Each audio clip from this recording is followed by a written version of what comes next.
आपका नादी टीवी पर मैं हूं आपके साथ। पारुल खबरों की तरफ रुख करेंगे। मध्य प्रदेश में समर्थन मूल्य पर गेहूं खरीदी का काम तेजी से जारी है। मुख्यमंत्री डॉक्टर मोहन यादव ने गेहूं उपार्जन को लेकर जानकारी देते हुए बताया कि अब तक 80 लाख टन की स्लॉट बुकिंग हो चुकी है। जबलपुर के बरगी क्रूज हादसे पर सीएम ने दुख जताते हुए घटनास्थल पर पीड़ित परिवारों से मुलाकात की और लोगों की जान बचाने वाली रेस्क्यू टीम को 15 अगस्त पर सम्मानित करने का ऐलान भी किया। भोपाल में मुख्यमंत्री ने राज्यपाल मंगूभाई पटेल से सौजन्य भेंट कर एक भारत श्रेष्ठ भारत कार्यक्रम में भी हिस्सा लिया। सीएम डॉक्टर मोहन यादव ने देश प्रदेशवासियों को बुद्ध पूर्णिमा, अंतर्राष्ट्रीय श्रमिक दिवस और गुजरात महाराष्ट्र के स्थापना दिवस की भी हार्दिक शुभकामनाएं दी।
मध्य प्रदेश में गेहूं खरीदी को लेकर मुख्यमंत्री डॉक्टर मोहन यादव ने बड़ा अपडेट देते हुए कहा कि प्रदेश में उपार्जन का काम पूरी तरह से चल रहा है, पूरी तेजी से चल रहा है। अब तक लगभग 80 लाख टन गेहूं की खरीदी के लिए स्लॉट बुकिंग हो चुके हैं, जो किसानों के उत्साह को दर्शाते हैं।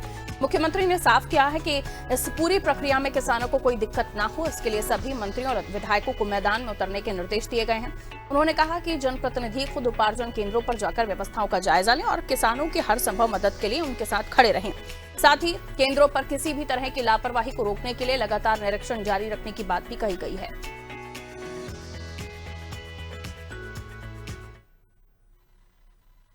गेहूं उपार्जन केंद्रों पर जैसा कि बताया गया है, अभी तक लगभग हमारे आज की स्थिति में बहुत अच्छी संख्या में स्लॉट बुक हुए हैं। लेकिन जैसे हमने कहा कि हमारी ये लगातार कार्रवाई भी जारी रहेगी, औचक निरीक्षण भी जारी रहेगा। ये हमने अपने सारे अधिकारियों को, सारे मंत्री, विधायक, सारे जनप्रतिनिधियों से कहा कि वो जहाँ जहाँ उपार्जन हो रहा है सक्रियता के साथ किसानों के साथ सारे लोग खड़े रहें। मुझे इस बात का संतोष है कि अब आज की स्थिति में जो स्लॉट बुकिंग के अगर आंकड़ा देखें तो लगभग हमारा 80 लाख टन से ऊपर का स्लॉट बुकिंग हुआ है। ये बहुत सकारात्मक संदेश है जिसके बलबूते पर और आंकड़ा बढ़ता जा रहा है।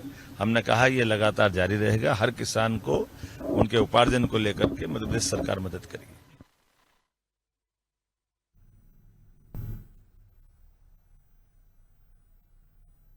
जबलपुर में हुए बरगी क्रूज हादसे को लेकर मुख्यमंत्री डॉक्टर मोहन यादव ने दुख जताया है। उन्होंने कहा कि हादसे की जांच बैठा दी गई है और रिपोर्ट का इंतजार किया जा रहा है। सीएम ने कहा कि ऐसे हादसे बेहद दुखद हैं और इससे मन व्यथित हो जाता है। बचाव दल की तत्परता से अब तक 29 लोगों को सुरक्षित निकाला जा चुका है। क्रूज को काटकर लोगों को बाहर निकाला गया और रेस्क्यू ऑपरेशन जारी है। मुख्यमंत्री ने लाइफ जैकेट पहनने पर जोर देते हुए परिजनों के प्रति संवेदनाएं व्यक्त की हैं। साथ ही उन्होंने कहा कि हमारी रेस्क्यू टीम तत्पर थी। रेस्क्यू टीम के जिन सदस्यों ने लोगों को निकाला है, हम उन्हें 15 अगस्त को सम्मानित करेंगे।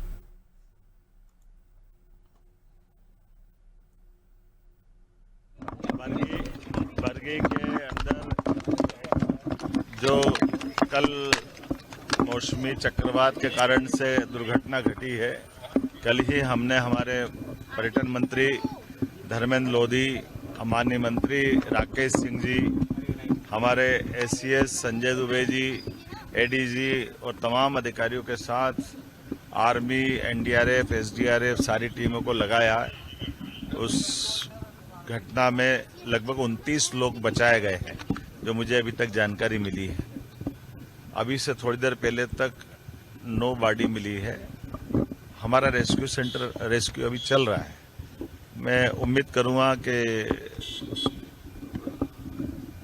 ऐसे हादसे की एक तो हम जांच भी करेंगे, लेकिन अब बाकी बातें चूंकि हमने उस पर अपनी जांच बिठा दी है, जांच का हम इंतजार भी करेंगे।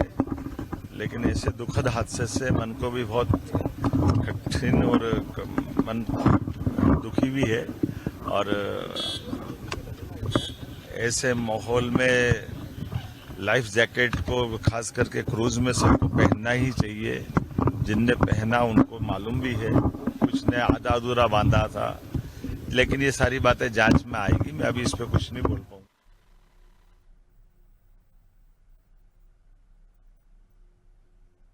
जबलपुर में हुए बरगी डैम क्रूज हादसे के बाद मुख्यमंत्री डॉक्टर मोहन यादव ने शहर का दौरा किया। सीएम सबसे पहले कोतवाली पहुंचे और हादसे में जान गंवाने वाली नीतू सोनी के घर जाकर परिजनों से शोक व्यक्त किया, मुलाकात की। इसके बाद मुख्यमंत्री रांची और सिविल लाइन होते हुए सीधे बरगी डैम घटनास्थल पहुंचे। इस दर्दनाक हादसे में अब तक 9 यात्रियों की मौत हो चुकी है। घटनास्थल पर पहुंचकर सीएम ने पीड़ित परिवारों के सदस्यों से भी मुलाकात की और उन्हें ढांढस बंधाया।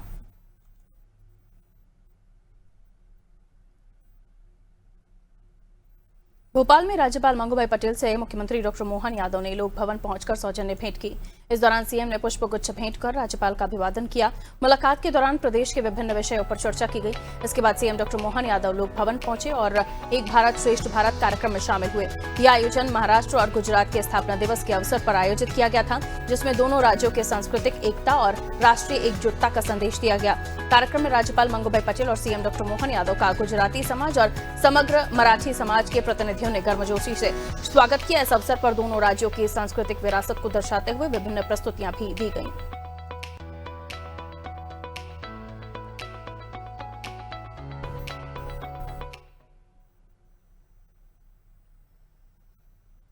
मुख्यमंत्री डॉक्टर मोहन यादव ने प्रदेशवासियों को बुद्ध पूर्णिमा की हार्दिक शुभकामनाएं दी हैं। मुख्यमंत्री ने अपने संदेश में कहा कि भगवान गौतम बुद्ध का जीवन हमें आत्मानुशासन, सहिष्णुता और करुणा का महान संदेश देता है। उन्होंने सांची स्तूप को बुद्ध की शिक्षाओं की विरासत का प्रतीक बताते हुए कहा कि यह पूरे विश्व को शांति और सहअस्तित्व को की प्रेरणा देता है। सीएम यादव ने प्रदेश की जनता से अपील की है कि आइए हम सब भगवान बुद्ध के आदर्शों को आत्मसात कर समाज में सद्भाव और समरसता लाने के प्रयासों में सहभागी बने।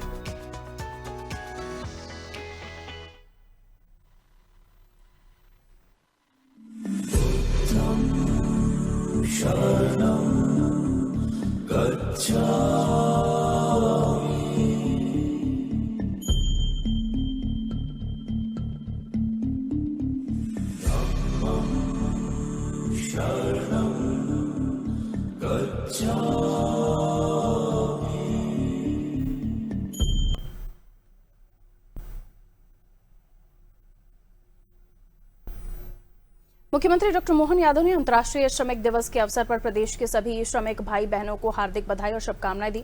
मुख्यमंत्री ने सोशल मीडिया प्लेटफॉर्म एक्स पर पोस्ट करते हुए लिखा कि श्रमिकों का परिश्रम ही प्रदेश के विकास की मजबूत नींव है। उन्होंने कहा कि राज्य सरकार श्रमिकों के सम्मान, सुरक्षा और कल्याण के लिए पूरी तरह से समर्पित है। मुख्यमंत्री ने बताया कि सरकार विभिन्न श्रमिक हितैषी प्रावधानों और आर्थिक सामाजिक सुरक्षा योजना के माध्यम से हर मजदूर का जीवन सुरक्षित और सशक्त बनाने का संकल्प साकार कर रही है। उन्होंने सशक्त श्रमिक और समृद्ध प्रदेश का संदेश देते हुए कहा कि सरकार हर कदम पर मजदूरों के साथ मजबूती से खड़ी है।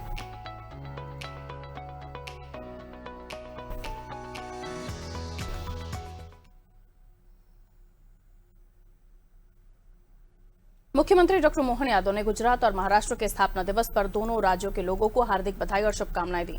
मुख्यमंत्री ने कहा कि समृद्ध संस्कृति और गौरवशाली विरासत से संपन्न गुजरात विकास और नवाचार का सशक्त प्रतीक है। उन्होंने मुख्यमंत्री भूपेंद्र पटेल के नेतृत्व में गुजरात की निरंतर प्रगति की कामना की। वहीं महाराष्ट्र को लेकर सीएम यादव ने कहा कि परिश्रम और सांस्कृतिक विरासत से समृद्ध ये राज्य देश के विकास में अहम भूमिका निभा रहा है। उन्होंने देवेंद्र फडणवीस के नेतृत्व में महाराष्ट्र के सुशासन और विकास के क्षेत्र में नई ऊंचाइयों को छूने की उम्मीद जताई।